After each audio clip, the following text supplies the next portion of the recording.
Assalamualaikum warahmatullahi wabarakatuh. Kembali lagi dengan kami di akun resmi channel YouTube KUA Bundong. Perkenalkan, nama saya Muhammad Najib. Pada kesempatan ini saya ingin mengangkat isu tentang pernikahan usia dini, yang mana isu ini menjadi masalah bersama dimanapun, ya.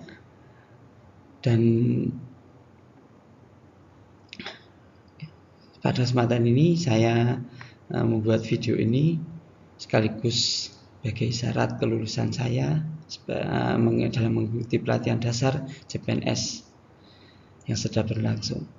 Ya. Jangan lupa subscribe, like, and comment channel YouTube KUA Bundong agar kita bisa berkembang bersama dan memperoleh informasi-informasi terbaru, lebih update. Langsung saja.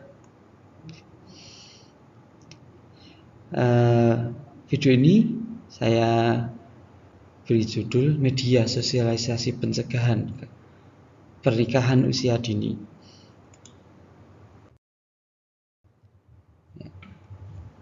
Apa itu nikah usia dini? Pernikahan usia dini adalah pernikahan yang dilakukan oleh pasangan atau individu yang masih di bawah usia 19 tahun. Pasangan dalam hal ini berarti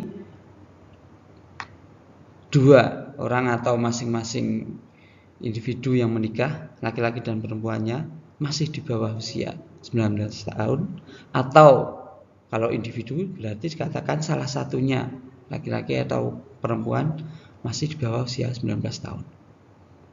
Nah, dua model pernikahan seperti tersebut masuk dalam kategori pernikahan usia dini.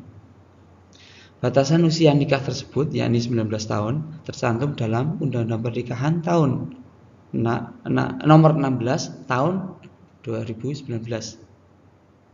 Artinya bahwa siapapun yang menikah sebelum mencapai batas usia yang ditentukan, yakni 19 tahun, maka orang tersebut termasuk orang yang menikah di usia dini. Ya. Mengapa isu ini saya angkat? Karena bermula dari keresahan kami bersama sebagai penghulu. Sebagai gambaran, saya yang masuk di bulan Juni 2025 kemarin, ya, mengetahui bahwa di wilayah Kecamatan Bundong saja di tahun 2025 ini sudah terjadi kasus pernikahan usia dini itu sebanyak 6 pernikahan atau 6 kasus. Mungkin secara angka terlihat sedikit, ya, tapi jika dipersentasekan dengan keseluruhan jumlah pernikahan yang ada, akan menunjukkan angka yang tinggi. Contohnya, saya ambil di bulan Juni, ya. Pada bulan Juni itu angka pernikahan di Kecamatan Bundong ada sebanyak 20 pernikahan. Namun dari angka 20 itu ada 2 kasus yang merupakan kasus pernikahan usia dini. Jika dipresentasikan, itu sudah mencapai angka 10%. Itu angka yang sangat tinggi menurut kami. Maka dari itu perlu adanya sosialisasi lebih agar kasus tersebut tidak terus bertambah. Syukur-syukur bisa ditekan serendah mungkin. Karena idealnya untuk kasus pernikahan di usia dini itu harusnya 0. Ya. Mengapa pernikahan usia dini harus dicegah? Yang pertama, bahwa pernikahan usia dini merupakan pelanggaran terhadap UU. Karena tadi undang-undang. Karena tadi di undang-undang menyebutkan bahwa batas usia minimal 19 tahun. Artinya, jika ada orang yang menikah di usia sebelum 19 tahun, katakanlah 17 atau 18, dia atau mereka yang memaksa atau terlibat dalam kasus pernikahan usia dini bisa dikatakan telah melanggar undang-undang. Dan Selain itu melanggar hak anak, karena kita semua harus tahu bahwa seorang anak itu belum boleh menikah. Tapi jika ada seorang anak atau orang yang usianya masih di bawah 19 tahun kok dipaksa menikah, berarti semua orang yang terlibat itu telah termasuk pelakunya. Ya, secara pribadi melanggar hak anaknya itu sendiri. Yang kedua, berpotensi memberikan dampak negatif pada anak, mengantarkan anak pada kesengsaraan yang berkepanjangan. Nanti akan saya bahas lebih jauh di dampak pernikahan usia dini. Yang ketiga, merusak tatanan sosial dan kehormatan, barangkali kehormatan keluarga masing-masing. Ini beberapa faktor penyebab pernikahan usia dini. Faktor yang pertama, faktor budaya dan tradisi. Barangkali ada seorang yang hidup di tengah budaya atau tradisi yang di sana mengangkat tradisi nikah cepat atau nikah muda. Yang kedua, tekanan sosial. Biasanya ini menyerang perempuan yang barangkali itu tadi berada di tengah-tengah masyarakat yang beranggapan bahwa perempuan kalau bisa nikah cepat, kalau tidak nikah segera, kalau tidak disegerakan bisa jadi nanti akan sulit mendapatkan jodoh atau malah berpotensi diganggu laki-laki yang lain dan sebagainya. Yang ketiga, pendidikan rendah. Biasanya dialami oleh remaja yang putus sekolah atau memang tidak dapat melanjutkan sekolah, misalkan tidak memiliki biaya untuk menikah atau memang minat sekolahnya rendah. Orang-orang akan berpikir kalau sudah tidak sekolah mau ngapain lagi, mau apa lagi kalau tidak menikah. Biasanya seperti itu pola pikirnya. Yang keempat, kemiskinan.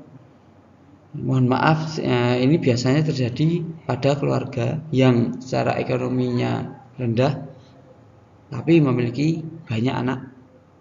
Mereka akan mudah berasumsi, ya wis, anaknya kalau bisa dinikahkan sesegera mungkin untuk mengurangi beban keluarga, seperti itu. Yang selanjutnya atau faktor kelima, kurangnya penegakan hukum.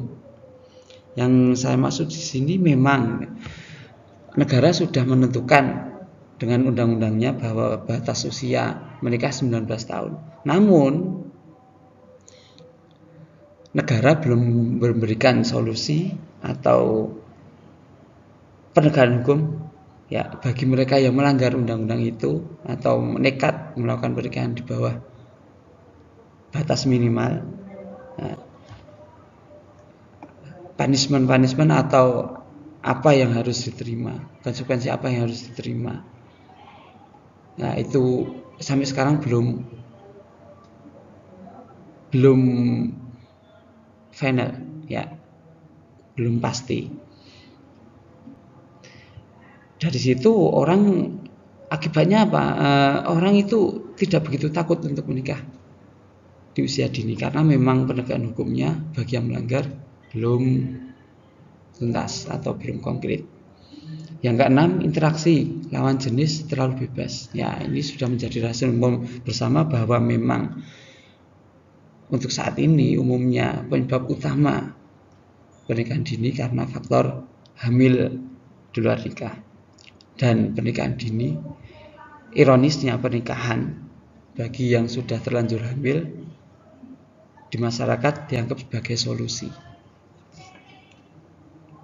Ya.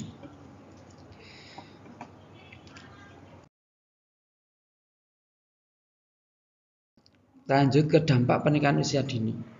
Dampaknya banyak sekali ya. Akan saya bacakan beberapa.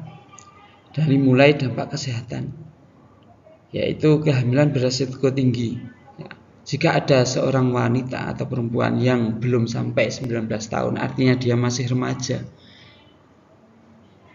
secara biologis dia itu belum siap untuk menerima kehamilan, tubuhnya belum siap menerima kehamilan atau bahkan melahirkan. itu membuat resiko kesehatannya sangat tinggi. Yang kedua, resiko komplikasi saat melahirkan. Sebenarnya tidak hanya saat melahirkan, sejak kehamilan pun sudah sangat beresiko. Akan memancing atau menarik gangguan kesehatan yang lain. Yang selanjutnya, kematian ibu berdasarkan riset. Penelitian yang sudah pernah dilakukan, resiko kematian karena mengandung dan melahirkan bagi remaja.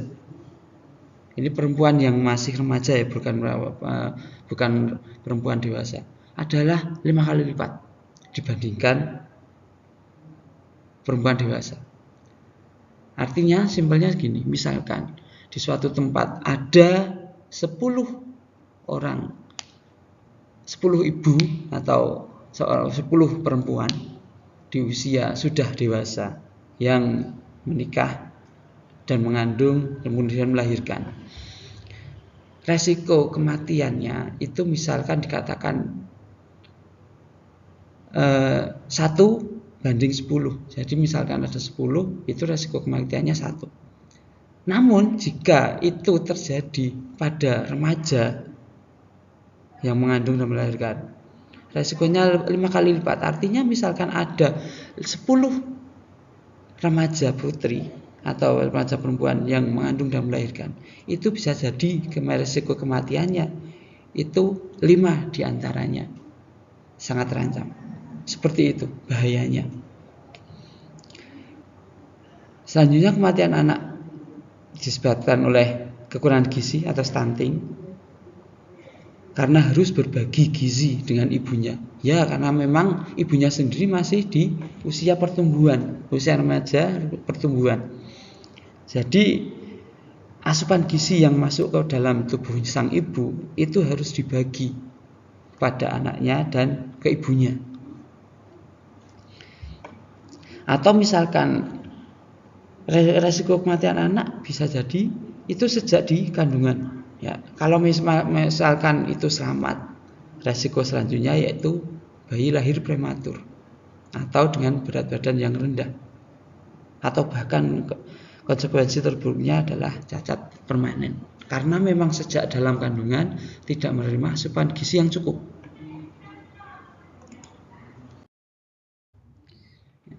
Selanjutnya, dampak psikologis. Yang pertama, tekanan emosional. Biasanya remaja itu belum siap menjalani tanggung jawab rumah tangga yang dipaksa nikah ya, sehingga mudah mengalami stres, depresi, dan kecemasan berlebih. Ketika itu terjadi saat memiliki anak, bisa disebut baby blues. Yang kedua, rentan mengalami kekerasan verbal ataupun fisik dari suami, karena berarti ini korbannya perempuannya karena tidak seimbangan relasi. Yang laki-laki misalkan memang juga belum dewasa, ya, akan emosinya kurang stabil, mudah emosi dan lain sebagainya. Dampak pendidikan. Biasanya orang yang menikah di usia dini atau di usia masih sekolah, dia akan malu dengan kondisinya atau statusnya yang baru, sehingga memilih untuk putus sekolah. Nah, dampaknya yang lain, kesempatan untuk meraih cita-cita atau karir menipis atau bahkan hilang. Dan karena dia memutuskan untuk berhenti sekolah, maka keahliannya kurang, keahlian yang dia dapat kurang maksimal, kurang matang.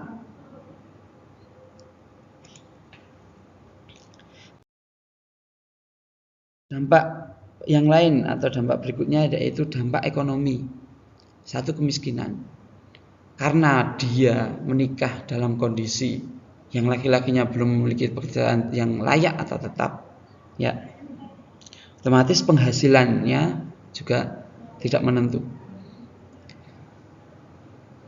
Apalagi nanti misalkan nikah belum punya pekerjaan dan setelah nikah pengen bekerja untuk menunjukkan pertanggungjawabannya, tapi dari segi keterampilannya kurang, ijazah juga tidak tinggi, maka akan sulit mencari pekerjaan yang layak. dan ini akan berdampak pada perekonomian keluarga yang dibangun.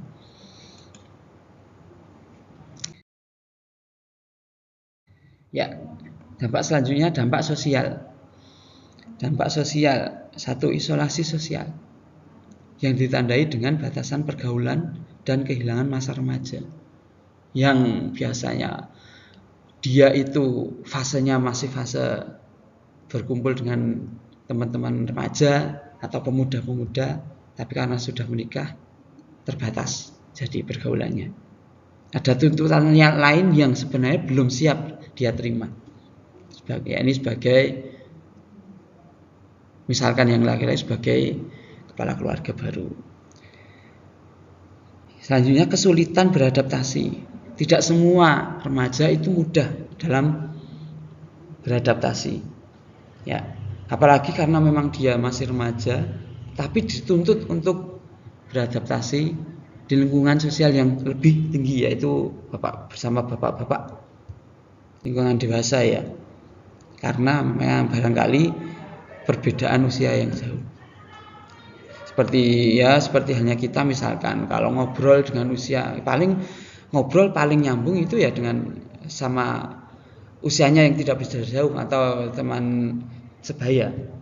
Nanti kalau misalkan sudah usianya sudah sangat jauh, sudah pengalamannya, ketertarikannya juga sangat jauh berbeda sehingga obrolannya tidak begitu nyambung.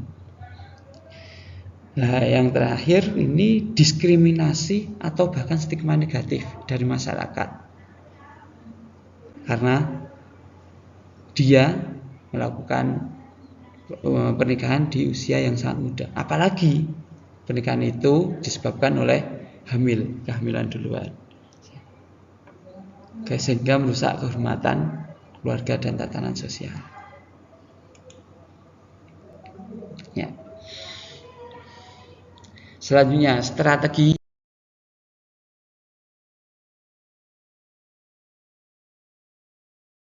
pencegahan pernikahan usia dini. Beberapa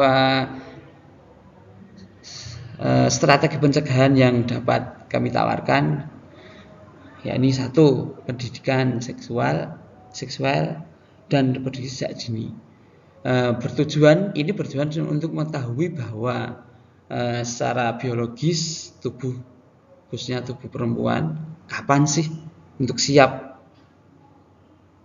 mengalami kehamilan dan proses melahirkan, di usia berapa, seperti itu, agar tidak terburu-buru. Yang kedua, peningkatan akses pendidikan. Biasanya bagi para remaja yang bisa fokus di dunia pendidikan, perhatiannya akan mengalihkan perhatiannya ke misalkan mencari hubungan antar lawan jenis dan lain sebagainya. Ya.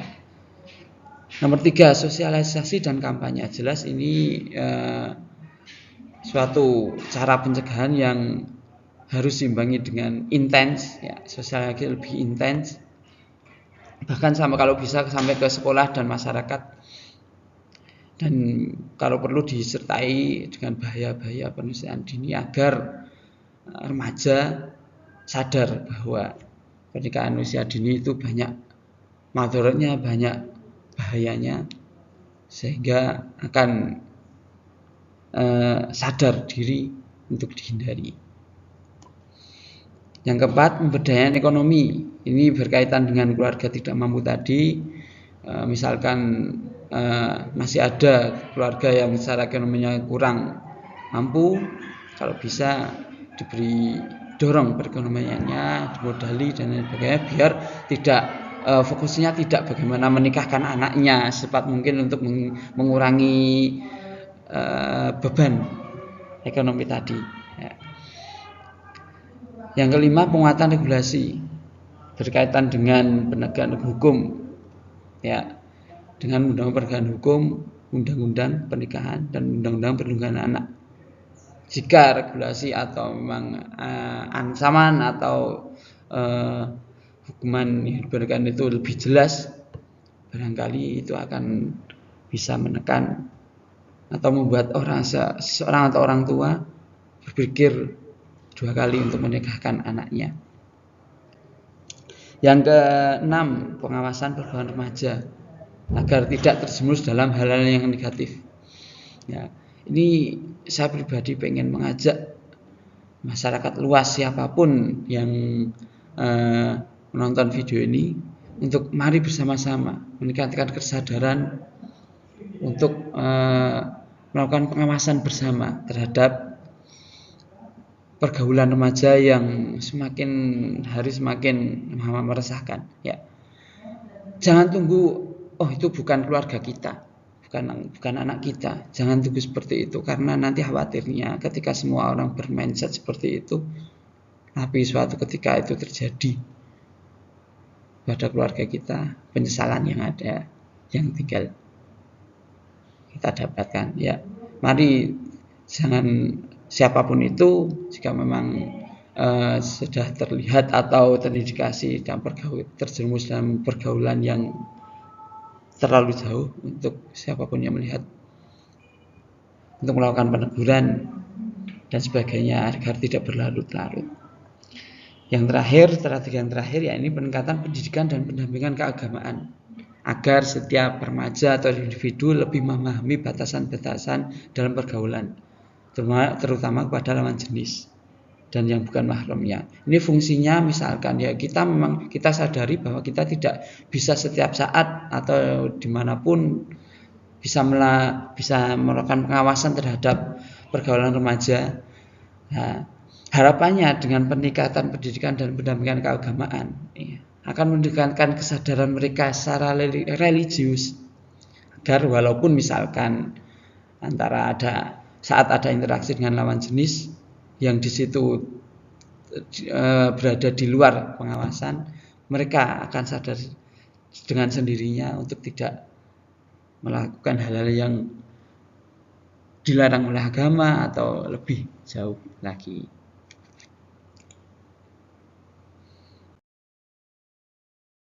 Ya. Sebagai penutup, ya, pernikahan usia dini akan dapat menimbulkan kesengsaraan yang berpanjangan bagi kehidupan pasangan dan keluarga yang akan dibangun, disebabkan kurangnya bekal pendidikan dan keterampilan serta stigma negatif dari masyarakat yang bisa mengarah pada sikap pengucilan. Ya, ini bahayanya pernikahan usia dini ya. Pemahaman yang harus ditanamkan adalah bahwa pernikahan usia dini bukan merupakan solusi bagi berbagai masalah sosial yang ada, melainkan pernikahan usia dini tersebut adalah suatu masalah baru yang dapat memicu masalah-masalah yang lain. Ya, ini masalah dengan bahaya-bahaya yang ada. Dalam beberapa kasus, misalkan kehamilan remaja akibat pergaulan bebas, pernikahan usia dini lebih tepatnya sebagai suatu akibat yang harus ditanggung oleh masing-masing individu. Artinya bahwa dalam upaya pencegahan pernikahan usia dini harus dimulai dari mengenali atau mengidentifikasi faktor-faktor penyebabnya. Faktor-faktor yang tadi sudah disampaikan, itulah yang sebenarnya merupakan masalah yang harus segera diselesaikan atau ditangani dan dicari solusi bersama. Pernikahan usia dini menjadi masalah bersama yang harus ditangani mulai dari akar penyebabnya agar tidak terus bertambah, sehingga harapan terciptanya masa depan yang cerah dan berkualitas bagi remaja atau anak kita terus bisa tercapai. Ya, di akhir video ini saya memberikan satu ilustrasi sebagai review ya. Ilustrasi kasus itu disingkat. Kasusnya Wisnu dan Winda. Mohon maaf sebelumnya jika ada kesamaan nama itu di luar unsur kesengajaan. Ya. Ini hanya sebatas ilustrasi saja. Wisnu dan Winda adalah pasangan kekasih. Namun karena hubungan yang terlalu bebas, Winda hamil dan mereka terpaksa melangsungkan pernikahan usia dini sebagai wujud pertanggungjawaban dan untuk menutupi kehamilan. Setelah menikah, selama masa kehamilan, Winda banyak mengalami gangguan kesehatan. Tubuhnya melemah dan mulai sakit. Mereka berdua juga terpaksa berhenti sekolah. karena malu dengan statusnya. Setelah bayinya lahir, keduanya malah sering ribut. Winda stres mengurus bayi, sedangkan Wisnu kesulitan mencari pekerjaan karena tidak memiliki ijazah yang tinggi dan minim akan keterampilan. Ya. Dari kasus itu, mari diskusikan satu, apa saja bahaya yang akan dialami keluarga tersebut, keluarganya Winda dan Wisnu. Kedua, bagaimana kehidupan Wisnu dan Winda seandainya mereka tidak menikah di usia dini, atau mereka bisa lebih membatasi pergaulannya. Ya. Silahkan tulis jawaban Anda pada kolom komentar YouTube yang tersedia. Ya, sekian dari saya. Terima kasih. Mohon maaf jika banyak kekurangan. Saya Heri. Wassalamualaikum warahmatullahi wabarakatuh.